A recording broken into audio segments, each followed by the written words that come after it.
देखिए, केंद्रीय मंत्री जीतन राम मांझी के बयान पर अब बिहार की सियासत तेज हो गई है। जहां एक तरफ जीतन राम मांझी ने औकात दिखाने की बात कही, तो वहीं बिहार सरकार के मंत्री मंगल पांडे ने जवाब दिया है, करारा जवाब दिया है कि लाज नहीं लगता है क्या। सीधे उनके बयान को सुनिए। उसी का नाम ले लिया, फर्जी आदमी का नाम ले लिया। जातिगत जनगणना हुआ है, उसे उन्होंने फेक बताया। तो वो तो अपने फर्जी आदमी जिनका नाम आप ले रहे हैं। फर्जी मैं इसलिए कह रहा हूँ कि सारे चीज़ों की तथ्यात्मक जानकारी उनको नहीं रहती है। एक तो पहले उनको ये जानकारी होना चाहिए कि बिहार में जो जातीय जनगणना हुई वह उस वक्त निर्णय लिया गया जब भारतीय जनता पार्टी सरकार में थी और सभी दलों ने समर्थन किया था।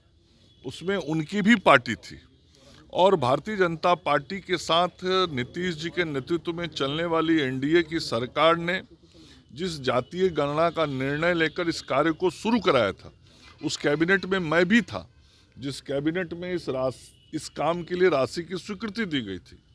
तो उस काम को शुरू कराया और बाद के दिनों में फर्जी तरीके से लोग सरकार में आ गया था। तो जिस वक्त ये काम चला उस वक्त उनकी पार्टी भी सरकार में शामिल थी। अब उनको स्वयं मालूम नहीं है कि जो यह काम हुआ तो उनकी पार्टी के सरकार में रहते हुआ। तो यदि वो इसको फर्जी कर रहे हैं, इसका मतलब उनका पार्टी भी फर्जी है। सर, एक और सवाल नहीं, मैं पूरी बात सुन लीजिए। यदि वो इसको फर्जी कह रहे हैं तो इसका मतलब कि उनकी ही पार्टी सरकार में थी, पार्टी भी फर्जी है।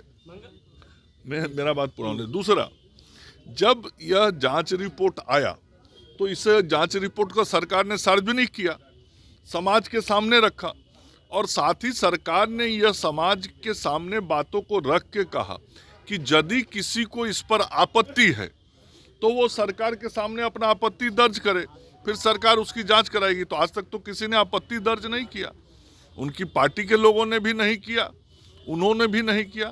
तो कुल मिला के फर्जी जानकारियों के आधार पर बयान देने वाला नेता भी फर्जी ही होता है। और रोहिणी जी को सभी हमारे सम्मानित जो एनडीए के नेता हैं, आप लोगों को उसकी चिंता नहीं करनी है। हमारे जो सभी सम्मानित एनडीए के नेता हैं वह केंद्रीय स्तर पर बैठते हैं, सब बात होती है और सब निर्णय होता है। महागठबंधन के नेता कर रहे हैं डूबती नैया को पार लगाएंगे मांझी जी को। अच्छा बताइए ना, डूबती नैया उनका ना है। अभी है ना 4 गो सीट पर चुनाव लड़े, लाजो नहीं लगता है सब बतियाने में। 4 सीट पर हार गए तो वो अभी कह रहे, तो अब कोई बेशर्मी का हद पार करके बात करे तो अब क्या कहना है। पारस जी वाला हाल करेंगे कह रहे हैं। मैं कह रहा हूँ कि अब इससे बड़ा बेशर्म कौन होगा। अभी 4 सीट पे बिहार का जनता चुनाव हरा दिया, तब वो इस तरह से बात कर रहे हैं, तो अभी तो बेशर्मी की प्रकाष्ठा है। जिस तरीके से बयान को सुना उसके बाद बिहार में सियासत तेज हो चुकी है। इस तरीके से जीतन राम मांझी दिल्ली और वहीं झारखंड विधानसभा को चुनाव को लेकर जहां उन्हें तवज्जो नहीं दी गई, एक भी सीट नहीं मिला चिराग पासवान को झारखंड, और वहीं बात करें तो दिल्ली में भी दोनों जगह तवज्जो दिया गया, एक सीट मिला, लेकिन दलितों के नेता कहे जाने वाले जीतन राम मांझी को उनको एक भी सीट नहीं दिया जाता। उसके बाद से वो कहते हैं औकात दिखा देंगे बिहार में। इसके बाद बिहार की सियासत अलग ही मोड़ पकड़ लेती है।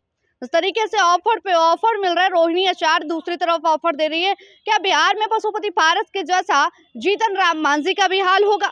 ये भी देखने वाली बड़ी बात होगी। फिलहाल देखते रहे निष्कर्ष न्यूज। मैं प्राची पटना, धन्यवाद।